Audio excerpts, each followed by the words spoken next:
Hello everyone, this is Firdoz Khanam and today we are going to start learning about the matter and the separation techniques of it. So, let us start our first chapter, which is matter and its segregation. What is the segregation? Segregation actually the methods which we apply for the separation of matters. ठीक है? So, let's see what is the matter. Okay? So, surrounding areas में हमारे पास बहुत सारी things हमको देखने को मिलती है, ठीक है। उनमें से हम कहेंगे कि मैक्सिमम जो है सभी क्या होती है, मैटर होती है, ठीक। बिकॉज ये मैडअप होती है बहुत सारी छोटे छोटे पार्टिकल्स से, राइट। अब इन पार्टिकल्स के साथ मैडअप होने के बाद हम देख सकते हैं कि ये पर्टिकुलर अपना एक स्पेस ऑक्यूपाई करती हैं। इनके पास इनके डेफिनेट वॉल्यूम होती है, जो स्पेस उन्होंने ऑक्यूपाई किया है बच्चों, वही इनकी क्या होती है, एक वॉल्यूम होती है, राइट। वॉल्यूम ऑक्यूपाई करने के साथ साथ अगर हम इन थिंग्स को देखें तो इनका एक पर्टिकुलर वेट होता है, मास होता है, ठीक है। तो जो मैटर्स होते हैं बच्चों, उनकी कैरेक्टरिस्टिक जो होती है वो यही होती है कि मैटर जो भी होंगे हमारे सराउंडिंग, वो क्या कर सकते हैं, वॉल्यूम ऑक्यूपाइज कर सकते हैं और उनके पास उनका वेट होता है, दैट मीन्स मास होता है, राइट। यहाँ हम इनके मासेस को इनके वेट से कंसिडर करके चल रहे हैं। अदरवाइज हम मासेस की बात करें तो that means number of proton and number of neutron they have, right. तो एटॉमिक मास इनके पास होगा, इनका मॉलिक्यूलर मास इनके पास होगा and they have weight also, right. तो ये हमारे मैटर्स कहलाते हैं, ठीक। अब हम देख सकते हैं यहाँ पर जो मैंने मैटर्स के अंदर आपको इंक्लूडेड कुछ थिंग्स यहाँ पे दिखाई हुई है, जस्ट लाइक द ये है वाटर। वाटर एक लिक्विड फॉर्म होती है बच्चों। यहाँ पर हम देख सकते हैं वाटर के साथ साथ कुछ इक्विपमेंट्स आपको यहाँ पर रखे हुए दिखाई दे रहे हैं। ये इक्विपमेंट्स हम लैब के अंदर यूज़ करते हैं, तो ये भी क्या होते हैं बच्चों, मैटर ही होते हैं। बिकॉज इनका एक पर्टिकुलर वॉल्यूम है, पर्टिकुलर साइज है, और आप अगर इन्हें अपने हाथ में उठा करके देखेंगे तो आप इनका कोई ना कोई वेट जो है यहाँ पर फील कर पाएंगे, ठीक है। तो ये एक सॉलिड फॉर्म में होगा। सॉलिड फॉर्म किसको कह रहे हैं हम, ये इक्विपमेंट जो आपको यहाँ पर विजिबल दिखाई दे रहे हैं, तो ठीक है। तो these are solids, these are liquids. अब हम यहाँ पर बात करते हैं, हमारे आसपास यहाँ पर और भी थिंग्स आपको दिखाई दे रही है, जस्ट लाइक यहाँ पे ब्लोविंग एयर है। इस ब्लोविंग एयर की हेल्प से हम क्या कर पा रहे हैं, यहाँ पे कुछ मटेरियल्स हैं वो इसके साथ साथ क्या कर रहे हैं, हवा में फ्लोट कर पा रहे हैं, उड़ पा रहे हैं, फ्लाई कर पा रहे हैं, ठीक है। तो यहाँ पर जो एयर है बच्चों, जो हमको इनविजिबल है लेकिन वो अपनी प्रेजेंस को शो कर पा रही है, ठीक है। अब उसकी प्रेजेंस कैसे, उसके अंदर कुछ ना कुछ वेट तो है, तभी वो किसी और चीज़ पे अपनी वेट को अप्लाई कर पा रही है और उसके वेट के थ्रू जो है अनदर थिंग जो है साथ में फ्लो कर पा रही है, ठीक है।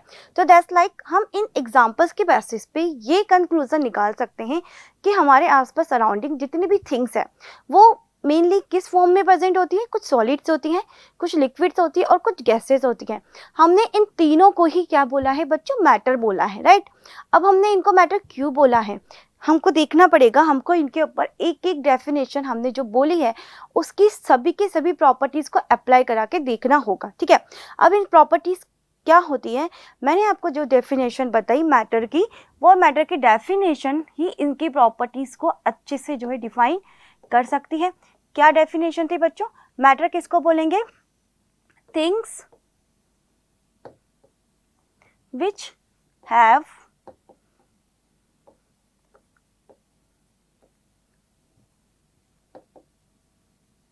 डेफिनेट मास, डेफिनेट और इनडेफिनेट भी हमारा यहाँ पर हो सकता है, ठीक है। तो हम सीधा यहाँ पर ये लिख देते हैं, only have mass, have mass and volume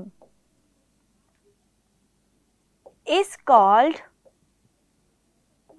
matter, right?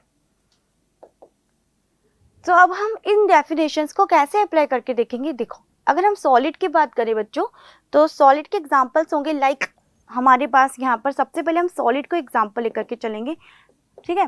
तो यहाँ पे हमारे पास बुक है, पेन, ठीक है, ये बोर्ड जिस पे मैं लिख पा रही हूँ, ETC, ठीक है, ये सभी सॉलिड्स हैं, राइट। अब हम इन सॉलिड्स को अगर किसी भी प्लेस पर रखेंगे तो होगा क्या, जो भी इनकी वॉल्यूम, जो भी इनकी साइज होगी, शेप होगी, उसके अकॉर्डिंग ये उस प्लेस को ऑक्यूपाई कर लेंगे, राइट। तो जब तक ये वहाँ पर रहेंगे हम किसी और थिंग को इनके उनकी जगह पर नहीं रख पाएंगे बिकॉज इन्होंने ऑलरेडी एक स्पेस यहाँ पे ऑक्यूपाई किया हुआ है। लाइक दिस बोर्ड, यहाँ पे ये बोर्ड रखा हुआ है हमारा, ठीक है। अब हमने इसको यहाँ पर जब तक हमने इसको यहाँ से नहीं हटाएंगे तब तक हम किसी और चीज़ को यहाँ पर नहीं रख पाएंगे बिकॉज इसने ऑलरेडी अपनी साइज और शेप के अकॉर्डिंग कुछ वॉल्यूम ऑक्यूपाई की हुई है। तो मैटर की जो फर्स्ट कैरेक्टरिस्टिक्स हम बोलें या फिर फर्स्ट जो प्रॉपर्टी होती है वो ये होती है कि मैटर के पास अपना एक वॉल्यूम होता है, ठीक है। तो सॉलिड ने इस बात को आइडेंटिफिकेशन हमको दे दिया कि दे have fixed volume, fix shape या इनडेफिनेट वॉल्यूम, इनडेफिनेट शेप, है ना, बट दे हैव, राइट। तो जो हमारे सॉलिड्स हैं, कोई भी सॉलिड्स होगा वो सब किस कैटेगरी में आएंगे, हमारे मैटर के, राइट। सेकंड होता है कि वेट की बात हम करें, मासेस की बात हम करें, तो मैक्सिमम जो सॉलिड्स होते हैं वो अपने वेट में, अपने मासेस में काफ़ी हैवी होते हैं, राइट। अगर हम उनको मेजर करें तो हम इजीली बता सकते हैं कि उनका वेट जो केजीज में होगा या ग्राम्स में होगा या मिलीग्राम्स में होगा, बट वो होगा ज़रूर, राइट। तो हम कह सकते हैं कि जो मैटर्स होते हैं उनके पास पर्टिकुलर उनका मास भी प्रेजेंट होता है, राइट। अब बात करते हैं हम लिक्विड्स की। लिक्विड्स की अगर हम बात करें तो like water, like milk, like juice, many others examples are present here, right. तो हम देख सकते हैं कि अगर हम बात करें वाटर की तो हम डायरेक्टली वाटर को किसी पर्टिकुलर प्लेस के ऊपर जो है नहीं रख सकते हैं। Why? Because they have tendency to flow, that means जैसे ही हम इसको रखेंगे वो फ्लो कर जाएंगे, राइट। तो हम उसको एक जगह पे पर्टिकुलर स्पेस पर नहीं रख सकते, वो एक जगह पर नहीं रुक पाएगा। तो हमको किसकी हेल्प लेनी होगी बच्चों यहाँ पर, किसी ना किसी कंटेनर की। तो when we pour into a container of water, तो क्या होगा, water get shape and size of this container, right. तो जो वाटर है हमारा उस कंटेनर की शेप और साइज के अकॉर्डिंग अपने आप को बदल लेगा। दैट मीन्स उस कंटेनर में जो भी एम्प्टी स्पेस था वो सभी किसने ऑक्यूपाई कर लिया बच्चों, इस वाटर ने ऑक्यूपाई कर लिया। तो एक कंक्लूजन हमको मिला कि जो लिक्विड्स होते हैं उनके पास भी क्या होती है बच्चों, उनकी वॉल्यूम होती है। अब बात आती है वेट की। तो हम बात करें एम्प्टी बॉटल अगर होती है हमारी, स्कूल से हम जाते हैं, हमारी बॉटल जो होती है उसका पानी अगर फिनिश हो जाए तो आफ्टर फिनिशिंग द वाटर हमारी एम्प्टी बॉटल जो होती है वो काफ़ी लाइट वेटेड हो जाती है और इधर उधर गिरना स्टार्ट कर देती है, राइट। अब उसको टेबल पे रखो कि टेबल से गिर जाएगी, राइट। अगर आपने नीचे रखा है तो फटाफट से गिर जाएगी। दैट मीन्स अब उसका वेट पहले से कम हो गया। ऐसा क्यों हुआ बच्चों, बिकॉज जब हम उसको घर से लेकर आए थे, स्कूल जब हम निकले थे उसको लेकर के, तो हमने उसके अंदर किसको फिल किया था बच्चों, वाटर को। एंड आफ्टर फिलिंग वाटर उसका जो वेट है वो इंक्रीज हो गया था। तो इंक्रीज क्यों हुआ, दैट मीन्स जो हमारा वाटर है उसके पास भी अपना एक मास होता है, अपना एक वेट होता है। इसलिए अब जो बॉटल जो हमारी है उसका मास, उसका वेट पहले से ज़्यादा बढ़ गया है, ठीक है। तो हम कह सकते हैं कि जो हमारे लिक्विड्स हैं उनके पास भी मैटर के अकॉर्डिंग सभी प्रॉपर्टीज प्रेजेंट होती है, like they have masses and they have volume. अब बात आती है हमारी किसकी बच्चों, एयर की। एयर की बात करें हम तो सब बहुत मेनी गैसेस और एयर, ये दोनों ही एग्जाम्पल्स जो होंगे हमारे ये इस कैटेगरी के अंदर आएंगे, ठीक है, राइट। तो अब हम देखते हैं, अब ये सबसे बड़ी प्रॉब्लम है हमारे लिए कि बिकॉज हम इनको नहीं देख सकते, ये हमारे लिए इनविजिबल है, हमें नहीं पता ये कहाँ कहाँ प्रेजेंट है और कहाँ नहीं। हमारे इस रूम के अंदर, आपके रूम के अंदर, स्कूल रूम्स के अंदर, घर के अंदर सभी जगह पे एयर प्रेजेंट होती है लेकिन हमें दिखाई नहीं देती है, राइट।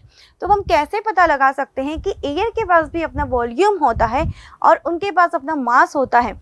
तो एक सबसे ईजी जो हम यहाँ पर आइडिया लगाने वाले वो क्या होगा, हमने बैलून तो सबने देखा ही हुआ है। जब बैलून की अगर हम बात करें तो बैलून को आपने देखा होगा, after filling air into it हम देखते हैं कि बैलून की जो साइज़ है वो बढ़ने लगती है, बड़ा हो जाता है। तो क्यों हो रहा है ऐसा, बिकॉज बैलून की साइज़ जितनी उसकी कैपेसिटी है उस कैपेसिटी के अकॉर्डिंग बलून अपनी साइज़ को इंक्रीज़ कर पाएगा आफ्टर फिलिंग एयर। तो जितनी साइज़ बड़ी होगी उतना ही पूरा का पूरा स्पेस कौन ऑक्यूपाई कर लेने वाला है, एयर ऑक्यूपाई कर लेने वाला है। दैट मीन्स एयर की भी कैपेसिटी होती है कि वो पर्टिकुलर वॉल्यूम को ऑक्यूपाई कर पाए, राइट। तो दैट मीन्स वॉल्यूम की फर्स्ट कंडीशन, मैटर की फर्स्ट कंडीशन क्या होती है, अब वॉल्यूम को कंसिडर, वॉल्यूम को अपने पास रखना, दैट मीन्स वॉल्यूम शो कर पाना, है ना। तो एयर ने इस चीज़ को प्रूफ कर दिया कि वो भी वॉल्यूम ऑक्यूपाई कर सकता है। दूसरी बात आती है मासेस की। तो अब इन्फ्लेटेड एंड फ्लैटेड बलून जो हैं उनके मासेस को अगर यहाँ पर वेट करें वेइंग बैलेंस के थ्रू, उनका मेजरमेंट निकालें, तो आप देखोगे कि जब आपका बैलून है, जब उसमें एयर प्रेजेंट होगी तो उसका मास जो है वो स्लाइटली ज़्यादा होगा एयर को फिल करने से पहले, ठीक है। तो दैट मीन्स एयर के पास भी अपना जो है मास होता है। तो यहाँ पर हम देख सकते हैं कि जो हमने तीनों एग्जांपल्स लिए थे सॉलिड, लिक्विड एंड गैसेस से रिलेटेड, वो सभी ने क्या कर दिया है, मैटर की जो डेफिनेशन है उसको पूरी तरह से वेरीफाई कर दिया है कि ये सभी मैटर होंगे। और मैटर को मैटर कहने के लिए हमको दो चीज़ें ज़रूरी होती है, उनके पास मासेज होना चाहिए और दूसरा वो वॉल्यूम ऑक्यूपाई कर सकें। अगर ये दोनों चीज़ें वो कर पा रहे हैं तो वो मैटर होगी, अनदर नहीं होगी। तो क्वेश्चन आता है अब हमारे माइंड में कि क्या ऐसी कोई थिंग्स हैं जो मैटर नहीं होंगी। तो सोचो जरा, क्या होंगी जो मैटर नहीं होंगी। तो भी यस, मैटर नहीं होंगी, वो क्या होंगी, just like fire and the forms of energies like sunlight, right, and the feelings of us, right, happiness, sadness, ये सब क्या होंगी बच्चों, ये नॉन मैटर होगी। क्यों? बिकॉज हम अपनी सैडनेस को, हैप्पीनेस को क्या नहीं कर सकते, उनको मेजर नहीं कर पाएंगे, ना तो हम उनकी वॉल्यूम को मेजर कर पाएंगे और ना ही हम उनके मासेस को, तो हम इन्हें बिल्कुल भी मैटर के अंदर कंसिडर नहीं करते। बात करते हैं हम फायर की, फायर के भी हम वॉल्यूम को ऑक्यूपाई नहीं कर सकते, उसके मासेस को ऑक्यूपाई नहीं कर सकते, ठीक है। तो ये दोनों ही चीज़ें क्या होंगी बच्चों, ये सभी हमारे लिए क्या होगी, नॉन मेटल होगी, सॉरी नॉन मेटल नहीं, नॉन मैटर होगी, राइट। और जो फोम, जो लाइट आपके घर में अभी जल रही है, जो ट्यूबलाइट है, बल्ब है, जो भी है, उससे निकलने वाली जो लाइट्स हैं वो भी क्या होंगी बच्चों, नॉन मैटर ही होंगी, बिकॉज हम उनको भी मेजर नहीं कर पा रहे, उनकी वॉल्यूम को, उनके मासेस को, right.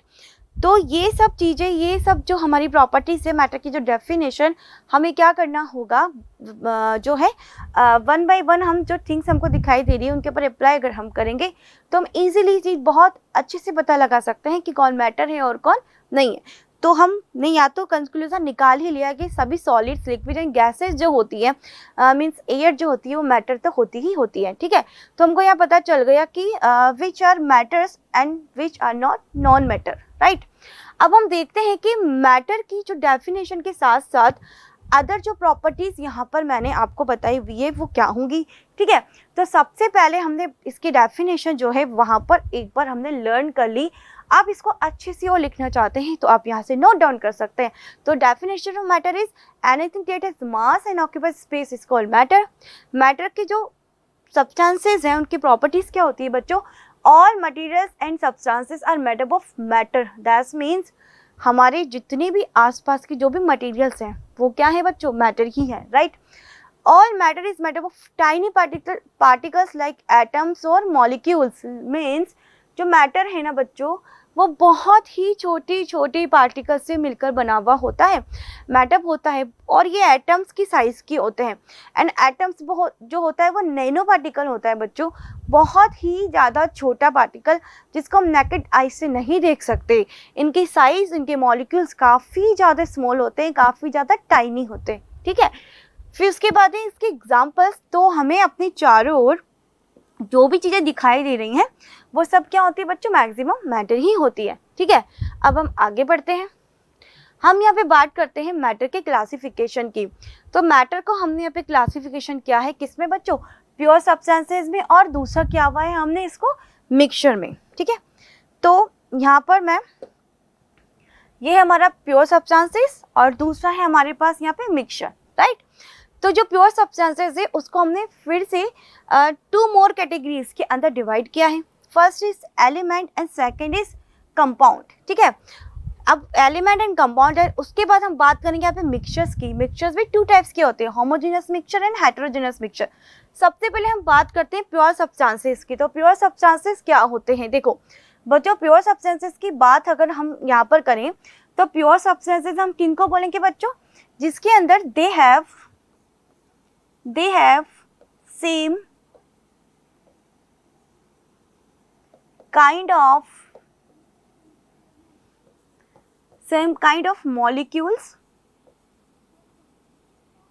of elements and or they have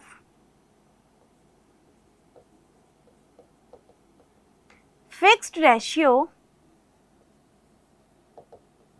of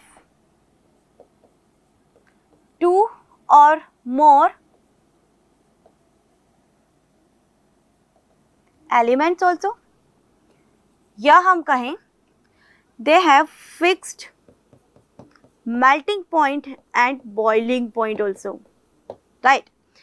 तो अब हम बात करते हैं प्योर सब्सटेंसेस की। तो यहाँ पर हमको टू टाइप्स के प्योर सब्सटेंसेस दिखाई दे रहे हैं, एलिमेंट और कंपाउंड।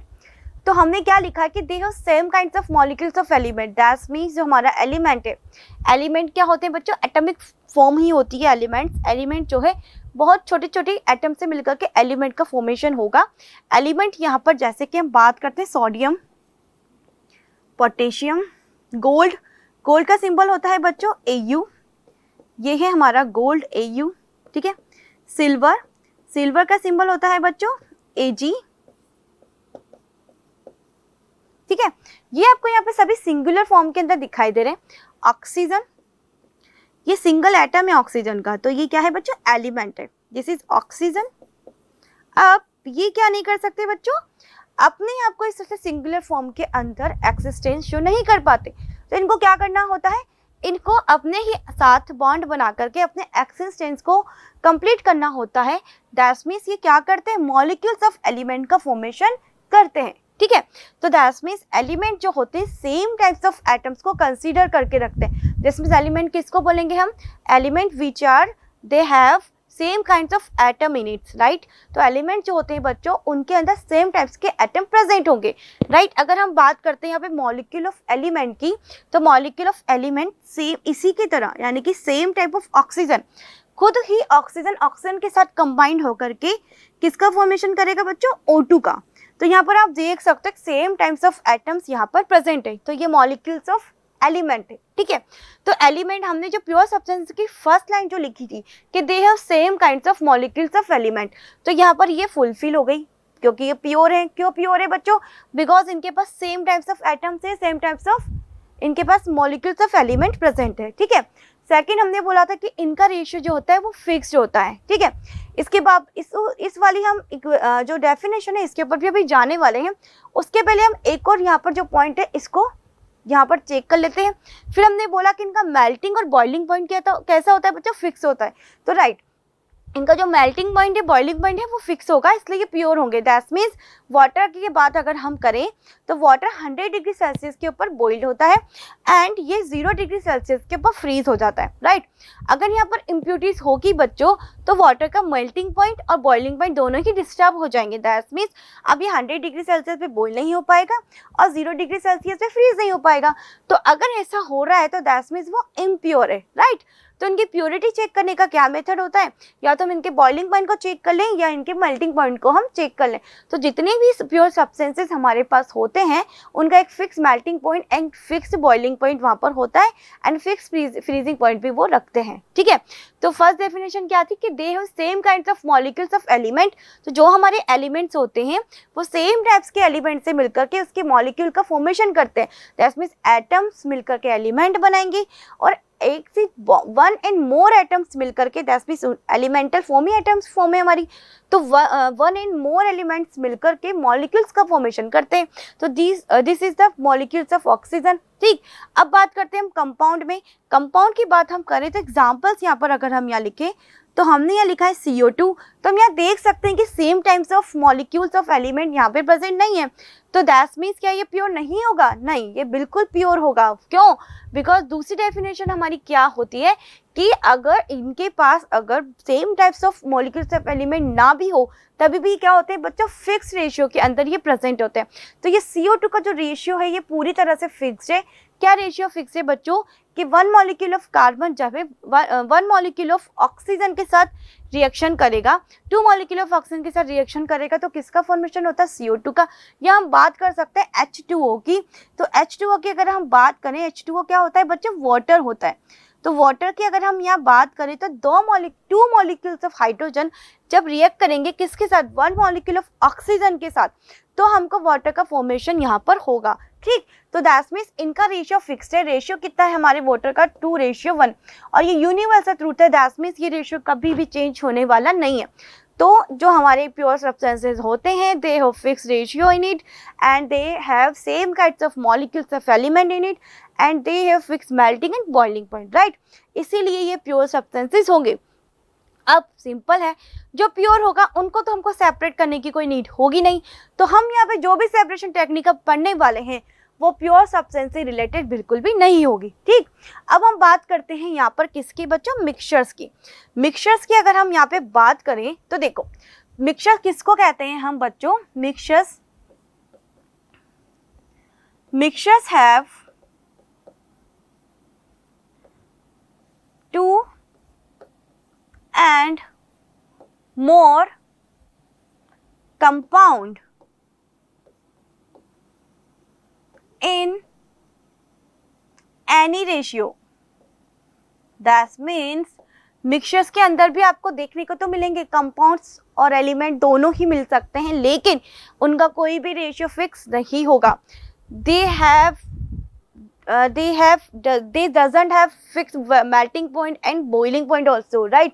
जैसे कि हमारा जो प्योर सब्सटेंसेस होता है इनका melting point and freezing point और बॉइलिंग पॉइंट सब कुछ कैसा है बच्चों, फिक्स्ड है। लेकिन यहाँ पर मिक्सचर्स के लिए ये सब बिल्कुल भी फिक्स्ड नहीं होगा, ठीक है।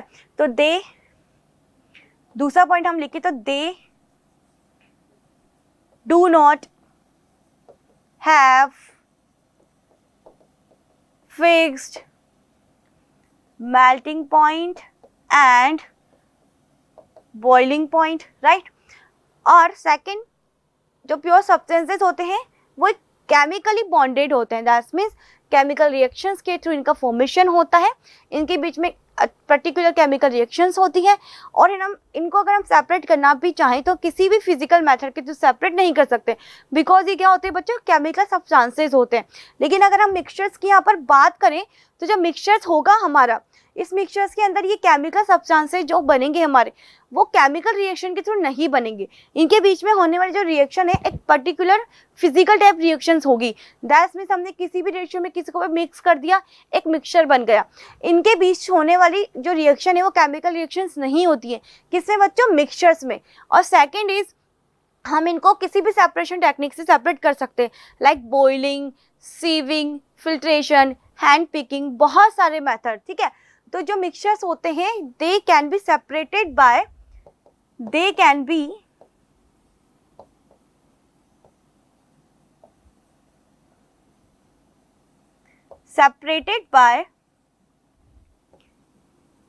एनी फिजिकल मेथड, ठीक है। किसी भी फिजिकल मेथड के थ्रू हम इनको सेपरेट इजीली कर पाएंगे। लेकिन जो प्योर सब्सटेंसेस हमारा होगा वहाँ पर हम कोई भी फिजिकल मेथड अप्लाई करके इनको सेपरेट नहीं कर सकते। दैट मीन्स अगर हम चाहें कि हम वाटर को फिल्टर कर दिए और फिल्टर करने के बाद हाइड्रोजन सेपरेट होकर के ऑक्सीजन से दूर चली जाए, तो ऐसा पॉसिबल बिल्कुल नहीं होगा, बिकॉज ये पर्टिकुलर केमिकल रिएक्शन के थ्रू इनका फॉर्मेशन हुआ है, जिसके अंदर 2 मॉलिक्यूल्स ऑफ हाइड्रोजन ने रिएक्शन की 1 मॉलिक्यूल्स ऑफ ऑक्सीजन के साथ। लेकिन यहाँ ऐसा कुछ भी नहीं होता। देखो कैसे, यहाँ पर हमारे पास हमको 2 टाइप्स के मिक्सचर्स दिखाई दे रहे हैं, होमोजेनस मिक्सचर है, हेटेरोजेनस मिक्सचर। तो in homogeneous mixture we have same uniform composition. Uniform composition that means या यूनिफॉर्मली तरीके से मिक्स हो जाते हैं। मीन्स यहाँ पर हम बात करें, हमने यहाँ पर जैसे वाटर लिया, ठीक है, एंड इस वाटर के अंदर हमने किसको ऐड किया, शुगर को ऐड किया। तो क्या होगा, शुगर ऐड होने के बाद हमको अब विजिबल नहीं होगी, राइट। तो अब हम देख करके नहीं बता पाएंगे कि शुगर के जो मॉलिक्यूल्स हैं वो वाटर के अंदर कहाँ प्रेजेंट है और कहाँ नहीं प्रेजेंट है। दैट मीन्स जो शुगर है वो डिजोल्व होने के बाद आफ्टर डिजोल्विंग वाटर की जितने भी स्पेसेस यहाँ पर है उन सभी ब्लैंक स्पेसेस को ऑक्यूपाई कर लेगी। आपको पता है ना, वाटर के जो मॉलिक्यूल्स होते हैं बच्चों वो एक दूसरे से थोड़े दूर होते हैं, दैट मीन्स इनके बीच में गैप होता है।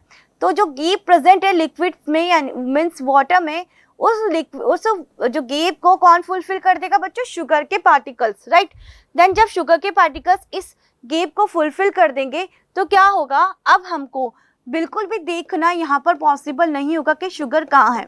और शुगर के जो पार्टिकल्स है आफ्टर मिक्सिंग अपने नैनो पार्टिकल्स यानी अपनी एक्चुअल साइज के अंदर कन्वर्ट हो जाते हैं। जो कौन सी साइज थी बच्चों, एटॉमिक साइज। स्टार्टिंग में पढ़ा था ना हमने कि जो मैटर्स होते हैं उनकी साइज कैसी होती है बच्चों, एटॉमिक साइज होती है, they are made up of atoms and molecules. तो काफ़ी छोटे छोटे पीसेस ये होते हैं, टाइनी पार्टिकल्स होते हैं जो मिक्स हो चुके हैं, अब हमको दिखाई नहीं देंगे। तो ऐसा मिक्सचर बच्चों जिसके अंदर हम अब देख करके नहीं बता सकते कि कौन सा सब्सटेंस कहाँ पर है, तो ऐसा मिक्सचर हमारा होमोजेनस मिक्सचर होता है। हम इनकी जो प्रॉपर्टीज है थ्रू आउट सभी जगह पे सेम होगी। लाइक अब अगर इस शुगर सॉल्यूशन का फर्स्ट सिप अगर हम ले और लास्ट सिप ले तो हमको उतना ही स्वीटनेस इसमें होगी जितनी फर्स्ट सिप के अंदर थी, ठीक। तो इसका जो यूनिफॉर्म जो कंपोजिशन है वो सेम है, दैट मीन्स सभी जगह पर ये प्रॉपर अमाउंट में प्रेजेंट है, लेकिन इनके बीच में कोई केमिकल रिएक्शन नहीं हुई है। रिएक्शन हो चुकी होती तो शुगर अपनी प्रॉपर्टीज को बदल चुकी होती, राइट, और कुछ और ही बन चुका होता। जैसे कि हम यहाँ बात करते हैं हाइड्रोजन जो है, हाइड्रोजन कैसी गैस होती है बच्चों, कंबस्टिबल, वो जलती है। आपने सन देखा है ना, सन कैसा होता है बच्चों, काफी कंबस्टिबल होता है, कंटिन्यूस ब्लिंक करता रहता है, जलता हुआ आग का गोला होता है, राइट। ऑक्सीजन गैस क्या करती है बच्चों, बर्निंग में हेल्प करती है, लेकिन जब वाटर का फॉर्मेशन होता है तो इन दोनों की कैरेक्टरिस्टिक्स चेंज हो जाती है। तो फर्स्ट चीज हमको क्या पता चली, जब केमिकल रिएक्शंस होती हैं और उन केमिकल रिएक्शन से जब अनदर कंपाउंड्स बनते हैं तो उनकी प्रॉपर्टीज पूरी तरह से चेंज हो चुकी होती है, एक नया सब्सटेंस बनता है, तो इस रिएक्शन को हम केमिकल रिएक्शंस कहेंगे। लेकिन फिजिकल रिएक्शन में ऐसा बिल्कुल भी नहीं होता। यहाँ वाटर अभी भी किस फॉर्म में बच्चों, वाटर की फॉर्म में, और शुगर किस फॉर्म में बच्चों, शुगर की फॉर्म में। तो ये मिक्सचर्स है। अब सेकंड थिंग, इसमें ऐसा कुछ भी नेसेसरी नहीं है कि हमको ऑलवेज, ऐसा कोई रूल नहीं बनाया कहीं यूनिवर्स में कि हम हमेशा सिर्फ 2 स्पून शुगर को ही ऐड करेंगे 1 ग्लास में, या फिर हम एक बकेट लेकर के उसके अंदर शुगर को ऐड करेंगे। तो दैट्स मीन्स ऐसा कोई रूल नहीं है, हम जितना चाहें उतनी क्वांटिटी में इनको रख सकते हैं। मीन्स इनका रेशियो भी फिक्स बिल्कुल भी नहीं होता है। तो बस होमोजेनस और हेटेरोजेनस को हमको अच्छे से समझना है। तो मिक्सचर आपको समझ में आ गया, ये इम्प्योर होते हैं। क्यों इम्प्योर होते हैं बच्चों, बिकॉज इनका रेशियो फिक्स नहीं होता, इनके बीच में कोई केमिकल रिएक्शन नहीं होती है, ये कोई अपनी प्रॉपर्टीज को चेंज बिल्कुल भी नहीं कर सकते, और इनका बॉइलिंग पॉइंट, मेल्टिंग पॉइंट कुछ भी फिक्स नहीं है। हम इनको किसी भी फिजिकल मेथड के थ्रू इजीली सेपरेट आउट कर सकते हैं। बस क्या डिफरेंस होता है, इनके मिक्स होने का तरीका। दैट मीन्स होमोजेनस मिक्सचर कब बनेगा, जब जो सॉल्यूट हमने ऐड किया है, दैट मीन्स शुगर है, सॉल्ट है, जो भी, वो पूरी तरह से अगर मिक्स हो जाते हैं और मिक्स होने के बाद हमको डिसअपियर हो जाते हैं, दैट मीन्स दिखाई नहीं देते, तो वो क्या होंगे बच्चों, होमोजेनस। एंड जब वो पूरी तरह से टोटली मिक्स नहीं हो पाएंगे तो क्या बनेगा, हेटेरोजेनस। अब हेटेरोजेनस कब बनेगा, हमने अगर इस बकेट के अंदर शुगर को डिस्प्लेस करके किसको डाल दिया, सैंड को, तो जब हम यहाँ पर सैंड को ऐड करेंगे तो क्या होगा बच्चों, सैंड जो होती है कितना ही आप इसको स्टीयर कर लो, ये मिक्स बिल्कुल भी नहीं होगी और नीचे जाकर के सेटल डाउन हो जाएगी। तो इस मिक्सचर को अगर हम देखें तो हमको साफ यहाँ पर विजिबल होगा कि वाटर जो है वो ऊपर है एंड जो सैंड है वो नीचे बॉटम के अंदर सेटल डाउन हो गई है। तो ऐसा मिक्सचर जो होता है बच्चों हेटेरोजेनस होता है। आप इस डायग्राम में भी यहाँ पे देख पा रहे हैं, ठीक है। तो दैट मीन्स यहाँ पर एक मॉलिक्यूल की लेयर तो ऊपर है, सेकंड टाइप्स के मॉलिक्यूल की लेयर नीचे आपको साफ दिखाई दे रही है। दैट मीन्स इस टाइप का जो मिक्सचर होगा वो कौन सा होगा बच्चों, हेटेरोजेनस मिक्सचर यहाँ पर बनेगा, ठीक है। तो अब हमारी जितनी भी सेपरेशन टेक्निक्स हम पढ़ने वाले हैं वो किसके लिए अप्लाई करेंगे, हम मिक्सचर्स के लिए, बिकॉज प्योर तो ऑलरेडी प्योर है ना। चलो तो बात करते हैं हम प्योर सब्सटेंस की डेफिनेशंस। अगर आपको नोट करनी है तो मैंने यहाँ पर ऑलरेडी इसको लिखा हुआ है, तो एक बार हम इसकी डेफिनेशंस को अच्छे से यहाँ पर और देख लेते हैं। Substances in which all the molecules are of same kind, जो मैंने लिखा था, ठीक है। एलिमेंट्स की हम बात करते हैं तो substances that can not be broken down into any other substances by chemical और फिजिकल मीन, दैट मीन्स ये सिंगुलर फॉर्म होती है। जो गोल्ड है बच्चों इसका सिंबल क्या होता है, AU। ये खुद एटम से मिलकर के बनी हुई है तो हम इनको और फर्दर डिवाइड नहीं कर सकते, ये ऑलरेडी अपनी एटॉमिक साइज के अंदर प्रेजेंट है, ठीक है। ये सभी यहाँ पर आप देख सकते हो, ये क्या है बच्चों, एलिमेंट्स है, ठीक है। Compose of identical atom, that means इनमें सेम टाइप के एटम होंगे। गोल्ड तो गोल्ड के अंदर कौन से एटम होंगे बच्चों, गोल्ड के, राइट। फिर हम यहाँ पे बात करते हैं किसकी, कंपाउंड्स की। तो कंपाउंड्स क्या होते हैं बच्चों, a substance made up of 2 और मोर एलिमेंट्स कंबाइंड केमिकली, ठीक है। तो मैंने आपको बोला था कि जो हमारे कंपाउंड्स होते हैं उनके बीच में, या एलिमेंट जो होते हैं उनके बीच में केमिकल रिएक्शन होती है, दैट मींस वो केमिकली बॉन्डेड होते हैं। तो ये डेफिनेशन ऑलरेडी मैंने इसके अंदर आपको ऐड करके दिखा दी है। एग्जाम्पल्स क्या है हमारा, जैसे कि वाटर है, किसका कंपोजिशन है बच्चों, ये हाइड्रोजन एंड ऑक्सीजन का, ठीक है। फिर हम यहाँ पे बात करते हैं बच्चों मिक्सचर्स की। मिक्सचर्स हमने एक बार वहाँ पे समझ लिया है, हमने इसकी डेफिनेशन अलग से फिर से लिखी है। तो what is our definition, mixtures substances in which all the molecules are not of same kind. Yes, तो क्या होता है बच्चों, मिक्सचर्स के अंदर सभी सब्सटेंसेस सेम काइंड के नहीं होंगे, डिफरेंट होंगे. And made from two or more substances that are together but not chemically bonded into a new substance. That means ये जब आपस में मिक्स होंगे तो इनके बीच में कोई केमिकल रिएक्शन नहीं होंगी, ठीक, और ये कुछ नया सब्सटेंस नहीं बनाएंगे, right. Not found in pure state in nature, और ये प्योर स्टेट के अंदर नहीं प्रेजेंट होते, ठीक है. तो ये मिक्सचर्स हैं और ये इनकी सेपरेशन आपको बताया हुआ है कि जो मिक्सचर्स हैं आप इसमें देख सकते हैं मिक्स हो गए हैं लेकिन इनमें कोई केमिकल रिएक्शन नहीं हुई, इसलिए इजीली आप चाहें तो इसमें से ऑरेंज कलर को, green colour, red and yellow colour को इजीली सेपरेट आउट कर सकते हो किसी भी फिजिकल मेथड के थ्रू. तो दैट मीन्स यहाँ पर मैं हैंड पिकिंग यूज कर सकती हूँ एंड हैंड से मैं इनको पिक्ड आउट करके बाहर निकाल सकती हूँ, ठीक है. फिर बात करते हैं हम यहाँ पर टाइप्स ऑफ मिक्सचर्स की, राइट. तो types of mixture that means हमने जैसे कि अभी डिस्कस किया था होमोजेनियस मिक्सचर्स. तो होमोजेनियस की जो डेफिनेशन है वहाँ हमने ठीक से नहीं लिखी, सब वहाँ पे फिर से लिख सकते हो. ये क्या होता है बच्चों, हैव यूनिफॉर्म कंपोजिशन. ये है हमारा होमोजेनियस मिक्सचर. ये हमने वाटर है, वाटर के साथ शुगर में ऐड कर दिया है. तो वाटर और शुगर सॉल्यूशन, इसमें आपको देखने पर ज़्यादा डिफरेंस कुछ नज़र नहीं आएगा. दैट मीन्स अभी भी ट्रांसपेरेंट ही रहेगा सॉल्यूशन और वैसा के वैसा आपको लगेगा कि हाँ, अगर दूर से हम दोनों ग्लासेस को रख दें, एक में वाटर और एक में शुगर, तो यहाँ पर आप दूर से देखकर नहीं बता सकते हो किसमें वाटर है किसमें शुगर है जब तक कि आप उसको टेस्ट ना कर लें, ठीक है. लेकिन सैंड जो होगी बच्चों, इसमें आप इजीली विजिबली आपको विजिबिलिटी दिखाई देगी कि जो सैंड है वो यहाँ पे कंटेनर में सेटल डाउन हो चुके हैं. दैट मींस ये कौन सा मिक्सचर है बच्चों, हेटेरोजेनस मिक्सचर. तो देखो क्या डेफिनेशन होती है, have uniform composition like lemonade, that means lemon and water का मिक्सचर. टी जो होती है उसके अंदर टी लीव्स का जो कलर है पूरी तरह से मिक्स हो चुका होता है, ठीक. उसके बाद जूस, ये सब हमारा कैसे होगा बच्चों, होमोजेनस मिक्सचर होगा. And heterogeneous mixture sand and water तो है ही, साथ में oil and water. That means जब हम ऑयल को ऐड करेंगे वाटर के अंदर तो क्या होगा, ऑयल जो होगा यहाँ पर अपर सरफेस पे जो है फ्लोट करेगा, वो कभी भी वाटर के साथ मिक्स नहीं होगा, ठीक है. तो ऑयल एंड वाटर मिक्सचर भी क्या रहेगा हमारा, हेटेरोजेनस मिक्सचर, ठीक है. तो ये टू टाइप्स के मिक्सचर्स हमारे पास, होमोजेनस और हेटेरोजेनस मिक्सचर्स, ठीक है. फिर यहाँ पर हम बात करते हैं separation of the compounds of a mixture. किस तरह से हम सेपरेशंस करेंगे मिक्सचर्स की एंड हमको क्यों नीड पड़ी सेपरेशंस करने की. देखो तो होता क्या है, हमारे पास कुछ जो कंपोनेंट्स होते हैं उनमें से कुछ हार्मफुल सब्सटेंसेस होते हैं. लाइक जब हम दाल या पल्सेसेस का यूज़ करेंगे तो जो हमारी दाल है, जो पल्सेसेस हैं, राइस हैं, ठीक है, उनके अंदर बहुत सारी इम्प्यूरिटीज़ होती है, लाइक छोटे छोटे पेबल्स होते हैं. तो अगर हम ऐसी दाल को, ऐसी राइस को अगर ईट करेंगे तो क्या होगा, वो हमारी बॉडी के अंदर जाकर हमको हार्म करेगी. तो क्या नीड होगी हमको उनको सेपरेट करने की. दूसरा ये होता है कि जो मिक्सचर्स है उसके अंदर हो सकता है कि जो कंपोनेंट्स है वो दोनों ही हमारे लिए काफ़ी यूज़फुल हो. जैसे कि हम बात करते हैं बटर की और मिल्क की, तो बटर भी हमारे लिए काफ़ी यूज़फुल होता है और मिल्क भी. थर्ड हम बात करें कि जो सब्सटेंसेस है हो सकता है वो हार्मफुल नहीं है लेकिन हमारे लिए यूजलेस है. जैसे कि टी लीव्स जो होती है वो टी के अंदर प्रेजेंट है, तो जो हमारी टी लीव है वो हमारे लिए हार्मफुल नहीं है लेकिन यूजलेस है. हमको चाय के साथ टी लीव्स को पीना बिल्कुल भी अच्छा नहीं लगता, तो दैट मींस वो हमारे लिए यूजलेस है. सॉरी, टी लीव्स का काम क्या था, हमारी चाय को कलर देना, उसका काम खत्म. अब हमको क्या करना है, उसको सेपरेट करना है. तो ये सारी नीड्स होती है इनको सेपरेशन की, जो कि यहाँ पर ऑलरेडी मैंने आपको मेंशन करके बताई हुई है. तो need of separation that means to obtain two different but useful component of mixture. That means जैसे कि बटर एंड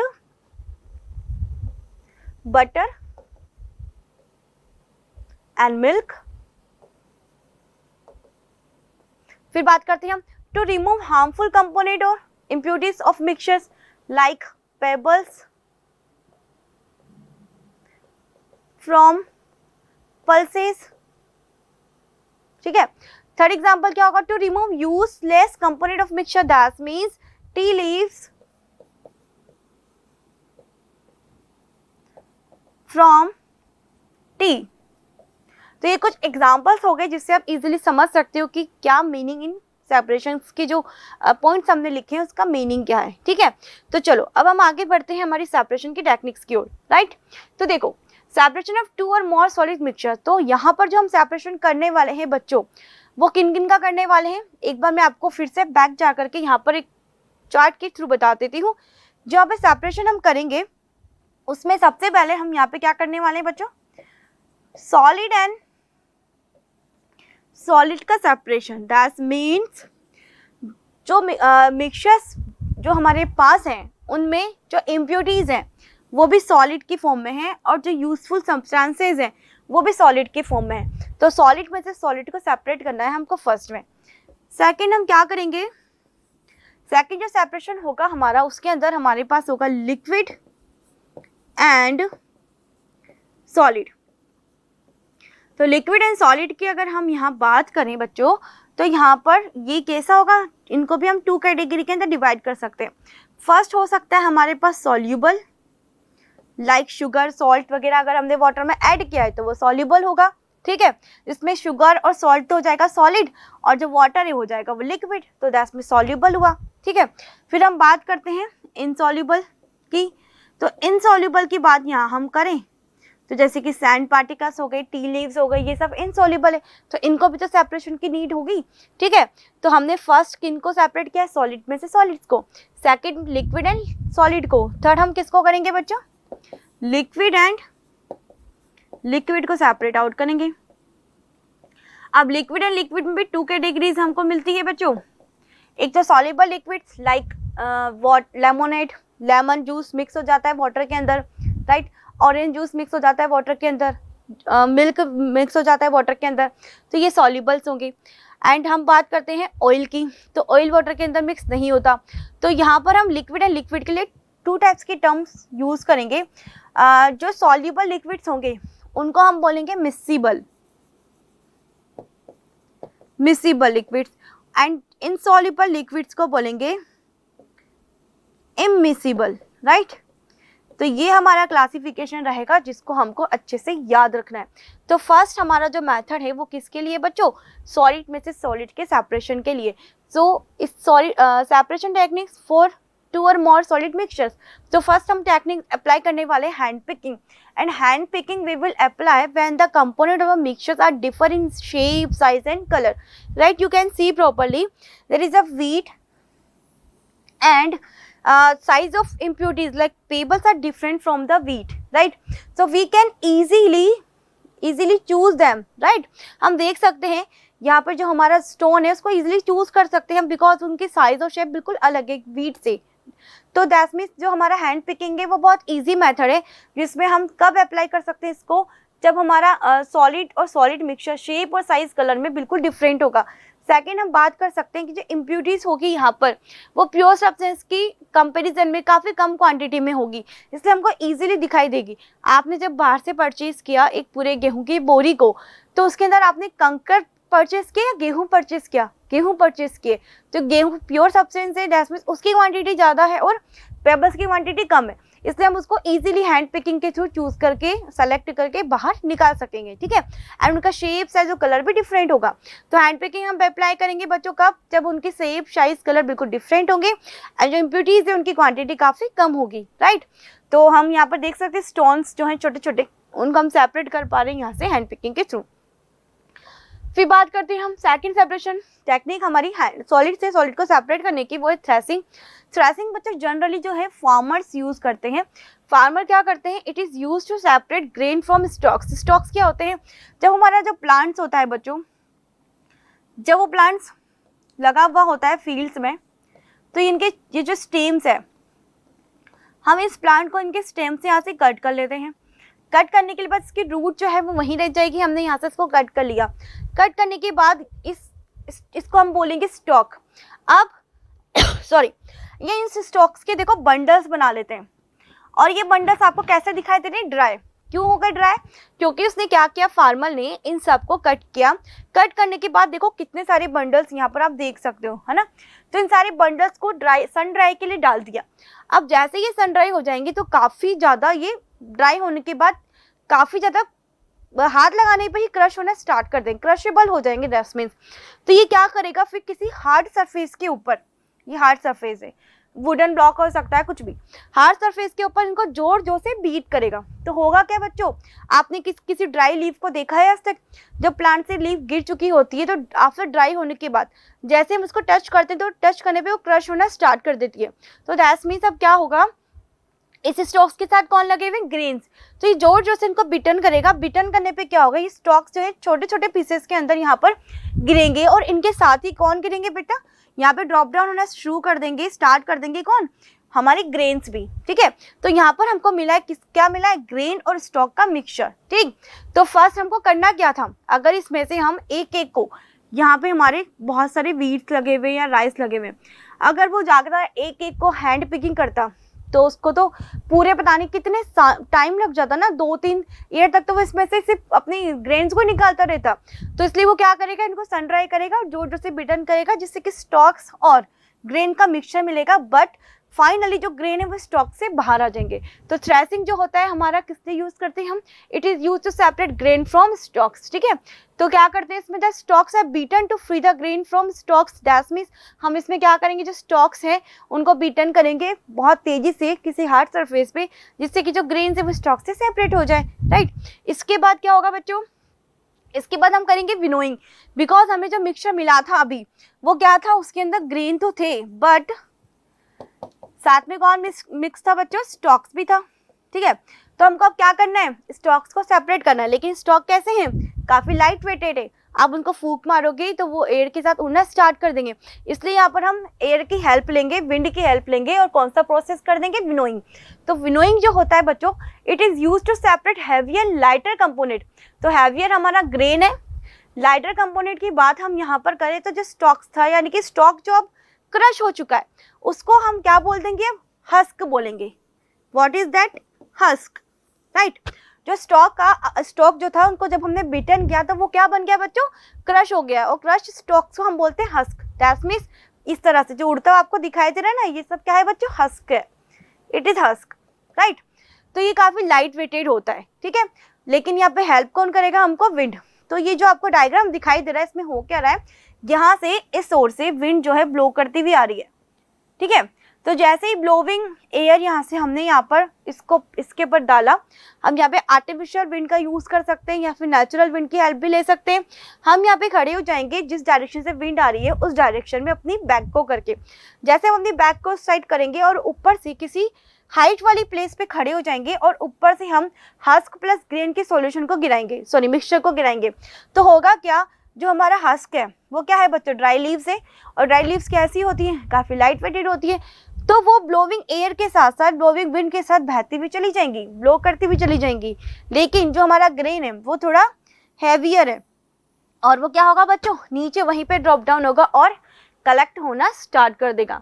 तो इस तरह से हम विनोइंग के थ्रू क्या कर सकते हैं, विंड की हेल्प लेंगे और हस्क को ग्रेन से ग्रेन और हस्क को जो है सेपरेट आउट कर देंगे, हस्क रिमूव हो जाएगा और ग्रेन हमारे पास मिल जाएगा। ठीक है, तो ये हमारा सेपरेशन टेक्निक है।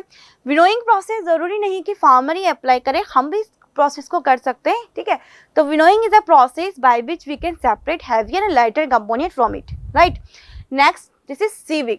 तो सीविंग का यूज हम करते हैं, ये सीविंग जो होता है सीव की हेल्प से होता है। कंस्ट्रक्शन एरिया में आपने देखा होगा, जब कंस्ट्रक्शन होने वाला होता है तो एक बड़ी सी सीव यहाँ रखी हुई होती है, जिसमें हम सबसे पहले सैंड को डालते हैं और सैंड को एक बार सीव करते हैं। व्हाई, बिकॉज सैंड के अंदर काफ़ी बड़े बड़े पार्टिकल्स, बड़े बड़े स्टोन्स भी वहाँ प्रेजेंट होते हैं, हमें उन स्टोन्स को वहाँ से रिमूव करना होता है। अगर रिमूव नहीं करेंगे तो क्या होगा, हमारे घर की वॉल अनइवन होगी, उनकी फिनिशिंग खराब हो जाएगी। राइट, तो हम यहाँ पर क्या करेंगे, larger size particles and smaller size particles जो होते हैं उनको सीव की हेल्प से सेपरेट करते हैं।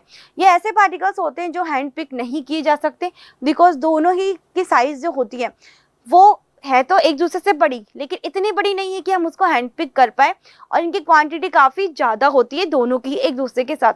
तो दैट मीन्स हम ऐसी कंडीशन में किसका हेल्प करेंगे बच्चों, सीविंग की मदद लेंगे, और सीविंग की हेल्प में हम सीविंग जो है हमको सीव कंप्लीट करवा करके देगा। घर के अंदर जब हम खाना बना रहे होते हैं तो हमारी मम्मी खाना बनाने से पहले जो फ्लोर होता है उसको क्या करता है, सीव की हेल्प से सीविंग अप्लाई करवाते हैं। तो जब हम सीविंग की हेल्प से वहाँ पे सीव उसको करते हैं तो जो अनक्रश व्हीट के ग्रेन्स के जो पार्टिकल्स होते हैं वो ऊपर आ जाते हैं, एंड जो क्रश पार्टिकल्स है वो छन करके या आफ्टर सीविंग यहाँ पे इकट्ठा हो जाते हैं। ठीक है, फिर हम उससे चपाती का फॉर्मेशन करेंगे। ठीक, फिर बात करते हैं हम मैग्नेटिक सेपरेशन की। तो मैग्नेटिक सेपरेशन हम अप्लाई करेंगे ऐसे मेटल्स के लिए which are attracted towards magnet, right. तो which are these? Iron, cobalt and nickel. These are metals which are attracted towards magnet. तो जब हम इनको मैग्नेट के पास लेकर जाते हैं तो क्या होता है, ये मैग्नेट की ओर अट्रैक्ट होती हैं और अट्रैक्ट होने के बाद उनसे अटैच हो जाती हैं। ठीक है, अटैच जब हो जाएंगी तो क्या होगा, हमारे पास बिहाइंड इनके अलावा जो कुछ यहाँ पे मटेरियल था सिर्फ वही बचेगा, बाकी सब किसके साथ जा चुका होगा, मैग्नेट के साथ। तो मैग्नेटिक सेपरेशन जो हम करते हैं वो किसकी हेल्प से करते हैं बच्चों, मैग्नेट की हेल्प से करते हैं। ठीक है, फिर हम यहाँ पे बात करेंगे सब्लिमेशन की। देखो बच्चों, हमने बचपन से पढ़ा है कि हम जब सॉलिड को हीट करते हैं, सॉलिड की जगह यहाँ पर हम एग्जांपल ले रहे हैं बच्चों आइस का। Ice is a solid form, ठीक है, सॉलिड फॉर्म ऑफ वाटर। तो जब हम सॉलिड को, या हम मैं डायरेक्टली आपको यहाँ पर आइस ही लिख देती हूँ,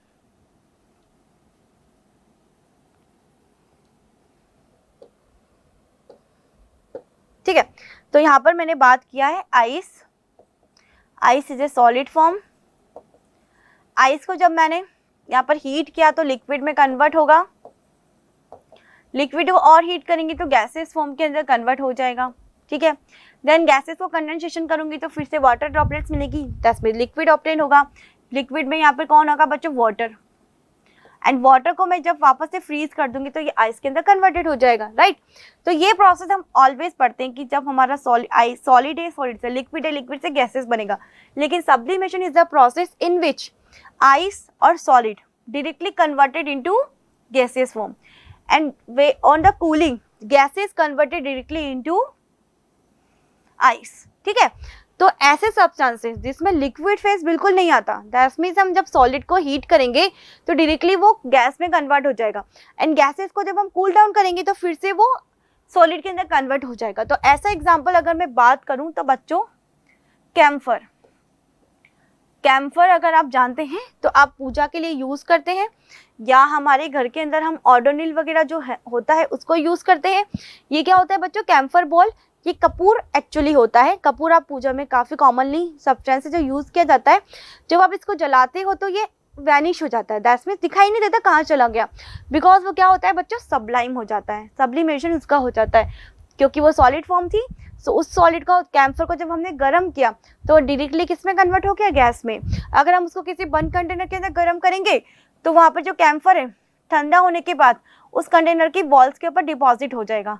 तो दैट मीन्स जब इसको हमने हीट किया तो सॉलिड डायरेक्टली गैस बना, और गैस को जब हमने फिर से कूल डाउन किया तो फिर से किस में कन्वर्ट हो गया, सॉलिड में। लिक्विड स्टेट बिल्कुल आई ही नहीं। तो ऐसे प्रोसेस को क्या बोला जाता है बच्चों, सब्लिमेशन। ठीक है, separation of insoluble solid in liquid. अब बात करते हैं हम किसकी बच्चों, सॉलिड्स और लिक्विड्स के सेपरेशन की। तो मैंने 2 कैटेगरीज आपको पहले ही बता दी थी कि जो सॉलिड्स हैं वो वाटर के अंदर या लिक्विड के अंदर सॉल्युबल भी होंगे और इनसॉल्युबल भी होंगे। यहाँ पे बात हम किसकी कर रहे हैं, इनसॉल्युबल सॉलिड्स की। तो इनसॉल्युबल सॉलिड्स की हम बात करें तो फर्स्ट मेथड हमारे पास यहाँ पे क्या दिखाई दे रहा है बच्चा, सेडिमेंटेशन।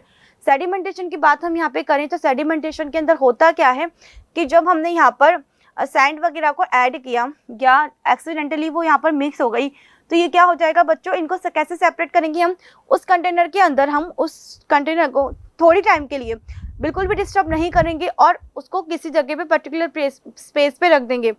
आफ्टर सम टाइम हम देखेंगे कि जो वाटर है वो ऊपर आ जाएगा और जो सैंड है नीचे इकट्ठा हो जाएंगे। जैसे कि हमारे बारिश के सीजन के अंदर काफ़ी मडी वाटर कभी कभी टैप से आना स्टार्ट हो जाता है, राइट। तो वहाँ पे क्या करते हैं हम, उस टैप वाले वाटर को, जो मडी वाटर था, अगर उसको छोड़ दें ऐसे ही कुछ टाइम के लिए, उसको बिल्कुल भी डिस्टर्ब ना करेंगे, हम फिर जाकर के अगर देखें तो क्या होगा, वो मड जो है वो सैंड की तरह बॉटम में नीचे सेटल डाउन हो जाएगी और जो वाटर है वो ऊपर दिखाई देने लगेगा। लेकिन ये वाटर अभी पूरी तरह से क्लियर नहीं हुआ, ये ट्रांसलूसेंट है, दैट मीन्स क्लियर बिल्कुल भी दिखाई नहीं देगा। लेकिन हाँ, कुछ मात्रा में हमको जो सैंड है या मड है वो नीचे सेटल डाउन होती हुई दिखाई देगी और वाटर ऊपर आ जाएगा। तो हम फिर क्या करेंगे, इसको क्लियर वाटर को इससे अलग करने के लिए हम क्या कर देंगे, डिकेंटेशन कर देंगे। तो सेडिमेंटेशन के साथ ही कौन सा प्रोसेस बच्चों यहाँ पे साथ में हमारे ऐड रहता है, वो होता है डिकेंटेशन। ठीक है, तो सेडिमेंटेशन से हमको 2 फेजेस मिलकर लिक्विड की और सॉलिड की। अब हम क्या करेंगे, सॉलिड के पार्टिकल्स को इसी के अंदर रहने देंगे, जो क्लियर वाटर को पॉर कर देंगे इनटू अनदर बीकर।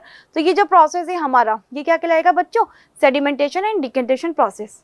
ठीक है, फिर होता है हमारा लॉडिंग प्रोसेस। देखो, अब जो हमें सेडिमेंटेशन के बाद जो क्लियर वाटर मिल गया है, ठीक, उसका कलर अभी भी हमको पूरी तरह से साफ नहीं दिखाई दे रहा है। दैट मीन्स बहुत सारी फाइन इम्प्योरिटीज अभी भी वहाँ पे प्रेजेंट हो सकती है जो हमको इजीली विजिबल नहीं है, विजिबल है तो भी हम सेपरेट नहीं कर पा रहे। तो उनको भी हमको सेडिमेंट करवाना है फास्ट, ताकि वो हमको वहाँ से सेपरेट हो जाए, रिमूव हो जाए और हमें क्लियर वाटर मिल जाए। तो यहाँ पर हम एक सब्सटेंस की हेल्प लेंगे जिसको बोलते हैं एलम। ठीक, एलम हम कॉमन लैंग्वेज में अगर बोले तो इसको फिटकरी बोला जाता है। वाइट कलर का एक क्रिस्टल होता है। ठीक है, ये क्या करता है, जो छोटे छोटे फाइन पार्टिकल्स वहाँ पर प्रेजेंट है उनको एक दूसरे के साथ कोलिजन करा देगा। कोलिजन करा करके उनको कलेक्ट करेगा, कलेक्ट करके हैवी बना देगा। दैट मीन्स फाइन पार्टिकल्स था वो एक दूसरे से दूर दूर थे, तो इन्होंने इन फाइन पार्टिकल को इकट्ठा किया, इनको एक इनका क्लस्टर बना दिया। और ये क्लस्टर बनने के बाद कैसे हो जाएंगे बच्चों, अब मूव नहीं कर पाएंगे, क्योंकि कैसे थे, दूर दूर खड़े हुए थे, है ना।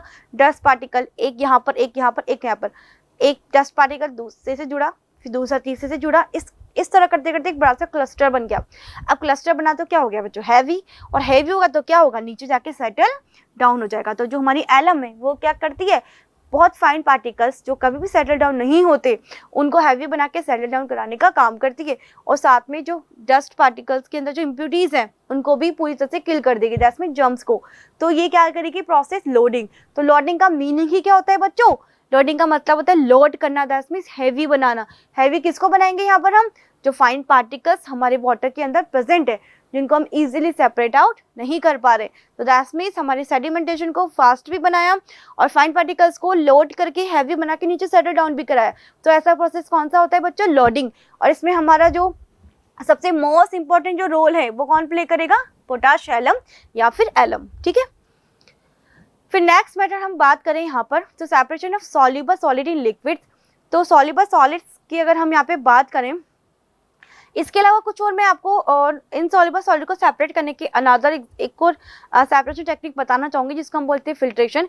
तो हम यहाँ पर जो है सेडिमेंटेशन के बाद फिल्ट्रेशन भी अप्लाई करेंगे। ठीक है, फिल्ट्रेशन जनरली आप घर पे अगर देखें तो आप इसको स्ट्रेनर की हेल्प से भी कर सकते हैं, या फिर मसलिन क्लॉथ, गंदा पानी जो होता है उसको छानने के लिए या फिल्टर करने के लिए हम मसलिन क्लॉथ की हेल्प लेते हैं, या फिल्टर पेपर की बात करें तो लेबोरेटरीज जो होती है वहाँ पर जो सॉलिड्स होते हैं जिनकी क्वान्टिटी काफ़ी कम है उनको हम छान करके यानी कि फिल्टर करके सेपरेट आउट करते हैं। या घर में हम देखें तो स्ट्रेनर जो होता है उसकी हेल्प से हम क्या कर सकते हैं, टी लीव्स जो होती है उनको टी से सेपरेट करते हैं। तो ये जो प्रोसेस होता है फिल्ट्रेशन, इसमें हम मसलिन क्लॉथ, स्ट्रेनर या फिल्टर पेपर की हेल्प से फिल्ट्रेशन को करवाते हैं। ठीक है, अब यहाँ बात करते हैं separation of soluble solid in liquid. तो जो सेपरेशन है सॉल्युबल सॉलिड्स का, ये यानी कि इसके लिए हम क्या अप्लाई करेंगे, इवेपोरेशन। मीन्स हमने बोला था सॉल्ट सॉल्यूशन जो है वो मिक्स हो जाता है वाटर के अंदर, तो अगर हम इस सॉल्ट सॉल्यूशन को गर्म कर दें, बॉईल कर दें, तो क्या होगा, वाटर इवेपोरेट हो जाएगा, और वाटर के इवेपोरेट होने के बाद हमें बिहाइंड कौन मिलेगा, लेफ्ट बिहाइंड सॉल्ट मिलेगा। ठीक है, तो दैट्स मीन्स इवेपोरेशन के थ्रू हम सॉल्युबल सॉलिड को सेपरेट कर सकते हैं, किसको, सॉल्ट को वाटर से। और इसी टेक्निक के थ्रू हम क्या करते हैं बच्चों, सॉल्ट का फॉर्मेशन करते हैं। जो सी वाटर होता है बच्चों, कैसा वाटर होता है, सेलाइन वाटर होता है, right. Saline water that means उसके अंदर काफ़ी ज़्यादा बड़े अमाउंट में, लार्ज अमाउंट में सॉल्ट डिजोल्व रहता है। तो हम क्या करेंगे बच्चों, वहाँ पे छोटे छोटे ब्लॉक्स बना करके सी वाटर को हम अलग से कलेक्ट करते हैं। सी वाटर को बाहर निकालेंगे उसके बैंक एरियाज पे, और छोटे छोटे ब्लॉक बना करके यहाँ पर इस वाटर को हम यहाँ पर डाल देंगे। अब क्या होगा, धीरे धीरे यहाँ से ये इवोपरेट होगा वाटर, और पीछे सिर्फ कौन रह जाएगा, सॉल्ट रह जाएगा। इस सॉल्ट को हम उठाएंगे और फैक्ट्रीज में भेज देंगे, फिर यहाँ पर इसको और फर्दर प्योरीफिकेशन करके इसका यूज़ हम करना स्टार्ट कर देंगे। तो इस तरह से हम इवेपोरेशन के थ्रू सॉल्ट को जो है वाटर से सेपरेट आउट कर सकते हैं। फिर होता है हमारा कंडेंसेशन, कंडेंसेशन क्या करते हैं बच्चों, इवेपोरेशन के जस्ट अपोजिट जो मेथड होता है वो कंडेंसेशन होता है। इन कंडेंसेशन में हम क्या किया जाता है, जो वाटर इवेपोरेट हुआ है उसको हम किसी कोल्ड सरफेस से, इवेपोरेट होने के बाद किसका फॉर्मेशन होता है बच्चों, वाटर वेपर का। तो जो वाटर वेपर है, इफ ये water vapour if comes to contact to another cold surface, तो क्या होगा, ये इट विल कंडेंस्ड, और कंडेंस होकर के किस में चेंज हो जाएगी, इनटू वाटर ड्रॉपलेट्स, राइट। तो जो हमारी वाटर वेपर है, वाटर वेपर जब किसी कोल्ड सरफेस के टच में आती है, तो जैसे कोल्ड सरफेस के टच में आएगी वो कूल डाउन हो जाएगी, कूल डाउन होने के बाद कंडेंस हो जाएगी, that means water vapour, water droplets हमको वहाँ पर दिखाई देने लगेगी। मीन्स हम कह सकते हैं कि जो हमारा रेन वाला जो सीजन होता है वो दोनों सीजन कौन से प्रोसेस के ऊपर डिपेंडेबल होता है बच्चों, इवेपोरेशन और कंडेंसेशन। सबसे पहले समर सीजन में जो हमारी वाटर बॉडीज होती है उनका वाटर इवेपोरेट होता है, ये वाटर वेपर काफ़ी गर्म होती है और उड़ करके ऊपर जाती है, ऊपर जाने के बाद कंडेंस होती है, क्लाउड का फॉर्मेशन करती है, फिर ये क्लाउड जो होते हैं वो हैवी हो जाते हैं और फिर रेन होना स्टार्ट हो जाती है कंडेंसेशन के थ्रू, ठीक है। तो वैसे ही यहाँ पर हमने जब वाटर को गर्म किया तो वाटर वेपर बनी, वाटर वेपर जब फिर से कूल डाउन होगी तो किस में चेंज हो जाएगी, वाटर ड्रॉपलेट्स में, और यही प्रोसेस हमारा क्या कहलाता है बच्चों, कंडेंसेशन, ठीक है। एनवायरनमेंट के अंदर हम कैसे देख सकते हैं कि वाटर वेपर है या नहीं, तो इसके लिए आपको ये प्रोसेस बताया हुआ है। दैट मीन्स आपने फ्रिज से कोई ग्लास निकाला, जिसकी फ्रिज की बॉटल निकाली जो पूरा पानी से भरी हुई थी, काफ़ी चिल्ड वाटर, आप देखोगे कि काफ़ी टाइम, थोड़ी टाइम के बाद उस ठंडी बॉटल के ऊपर का जो आउटर सरफेस है, जैसे ये ग्लास है, इसके आउटर सरफेस पे आपको वाटर ड्रॉपलेट्स दिखाई दे रही है। तो ये वाटर ड्रॉपलेट्स कहाँ से आई है बच्चों, ये बॉटल से नहीं निकली है, ये वाटर ड्रॉपलेट्स कौन सी है, हमारे एनवायरनमेंट के अंदर जो वाटर वेपर प्रेजेंट थी, जब वो वाटर वेपर कैसी थी, गर्म थी। वाटर वेपर होती क्या है बच्चों, गर्म ही तो होती है, क्योंकि बॉइलिंग प्रोसेस से, ये इवेपोरेशन से बनी है। तो जब वो कोल्ड सरफेस के कांटेक्ट में आएगी तो वाटर ड्रॉपलेट्स के अंदर चेंज हो जाएंगी, और इसलिए हमको उस ग्लास, ठंडे ग्लास के आउटर सरफेस पे या उस ठंडी बॉटल के आउटर सरफेस पे वो वाटर ड्रॉपलेट्स इजीली दिखाई देंगी, ठीक है। फिर बात हम करते हैं यहाँ पर डिस्टिलेशन की। तो डिस्टिलेशन क्या होता है बच्चों, डिस्टिलेशन जो हम अप्लाई करेंगे यहाँ पर, is a process of separating the component of a liquid mixture through selective evaporation and condensation.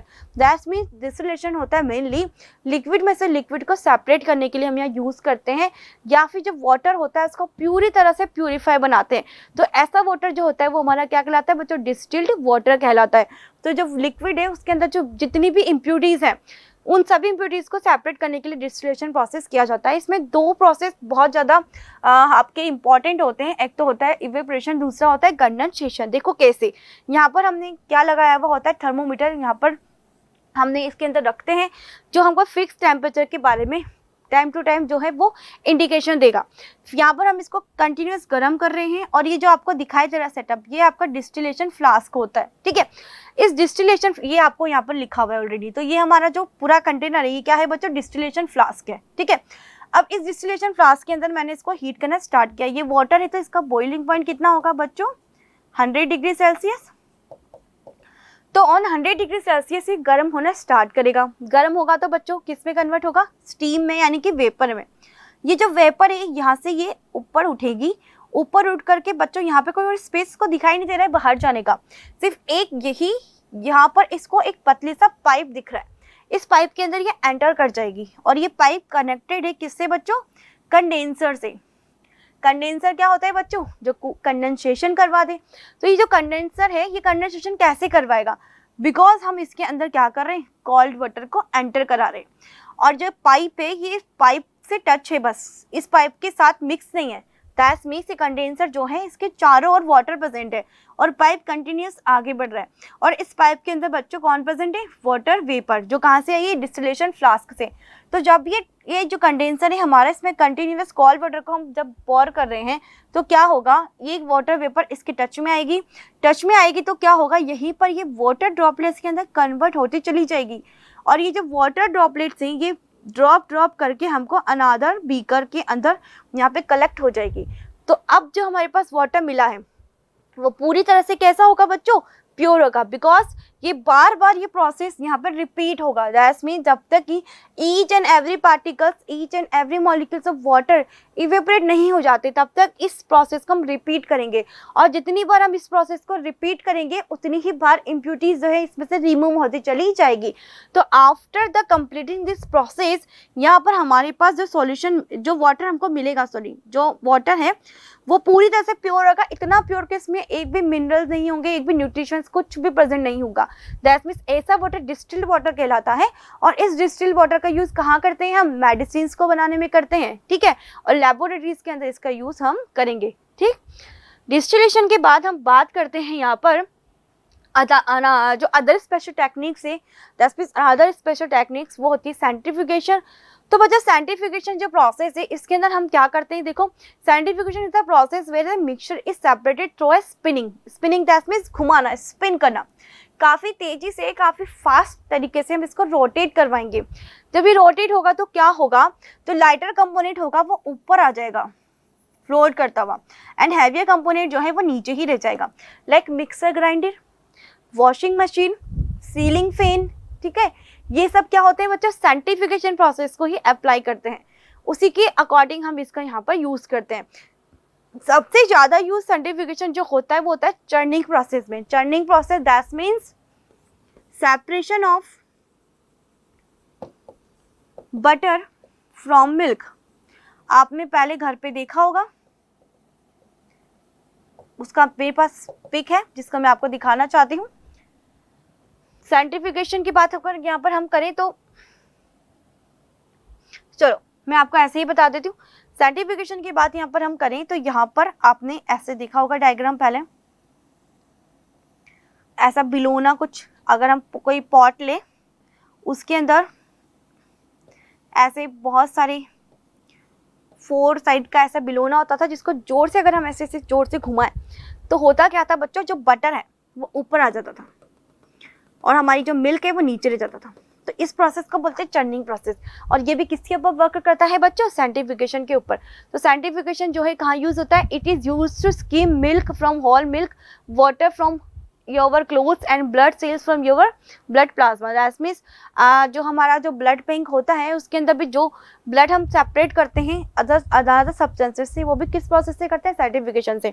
तो नॉर्मली अगर हम डेली लाइफ में इसके यूजेस देखें तो बच्चों क्या होगा, churning process, and which is the churning process. Churning process is the separation of butter from milk and for the separation of impurities from blood and for the washing of our clothes in washing machines and the mixture grinder हम use करते हैं कौन से process को, centrifugation को, ठीक है।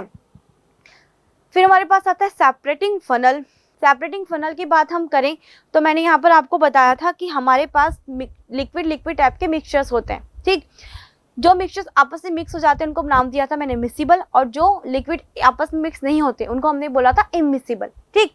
तो यहाँ पर हम देख सकते हैं कि यहाँ पर इमिसिबल लिक्विड्स की हम बात कर रहे हैं, जैसे कि ऑयल एंड वाटर।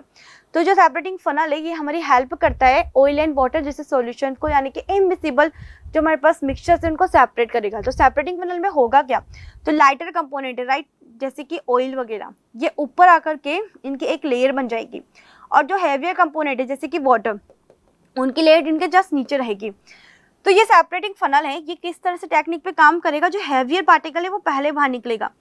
यहाँ पे स्टॉप कॉक हमने लगाई हुई है सॉरी, जैसे इसको हम ऑन करेंगे तो हैवियर पार्टिकल कौन है, हमारे पास वाटर है।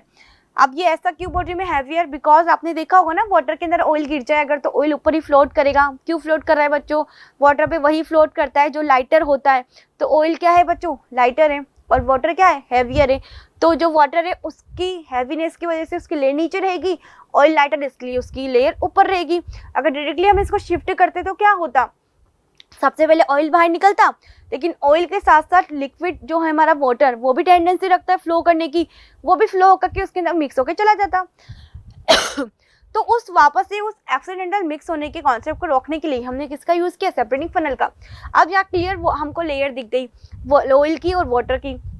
हम यहाँ पे स्टॉप कॉक को ऑन कर देंगे तो जो वाटर है वो बीकर के अंदर इकट्ठा हो जाए, कलेक्ट हो जाएगा, एंड जो हमारा जो लिक्विड है कैरोसिन है वो यहाँ पर ऊपर ही रह जाएगा। फिर जैसे ये लेवल नीचे नीचे डाउन होगा, क्योंकि अगर लिक्विड यहाँ से हमारा खाली हो रहा है, वाटर यहाँ से खाली हो रहा है, तो हो क्या रहा है, जो हमारा केरोसिन है वो भी तो नीचे आएगा। जब वो नीचे आएगा तो हम क्या करेंगे, सबसे पहले स्टॉप कोक को बंद कर देंगे। क्यों बंद कर देंगे, यहाँ पर नहीं आने देंगे, यहीं पर बंद कर देंगे। क्यों, बिकॉज हमने यहाँ पे ऑलरेडी वाटर को कलेक्ट कर लिया है। तो पहले हम इस बीकर को हटा देंगे, फिर दूसरा बीकर रखेंगे और उसके अंदर ऑयल को कलेक्ट करेंगे। तो ये होता है हमारा सेपरेटिंग फनल, जो कि सेपरेट करेगा किसको बच्चों, oil and water like substances को। फिर यहाँ पर हम बात करेंगे फ्रैक्शनल डिस्टिलेशन की। अब डिस्टिलेशन और फ्रैक्शनल डिस्टिलेशन में क्या डिफरेंस होता है, डिफरेंस होता है बच्चों इस फ्रैक्शनल कॉलम का।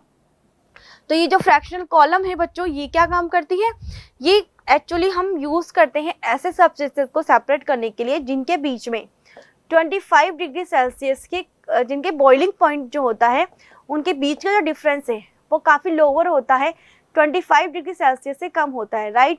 हम जैसे बात करें कि एक सब्सटेंस है 100 डिग्री सेल्सियस का और दूसरा है 110 डिग्री सेल्सियस का, तो इन दोनों के सब्सटेंसेस के बीच में काफ़ी कम गैप है। मीन्स अगर हम इनको गर्म करना चाहेंगे, इनका इवेपोरेशन कराएंगे, तो जैसे ही इवेपोरेट होगा साथ में ये भी हो जाएगा।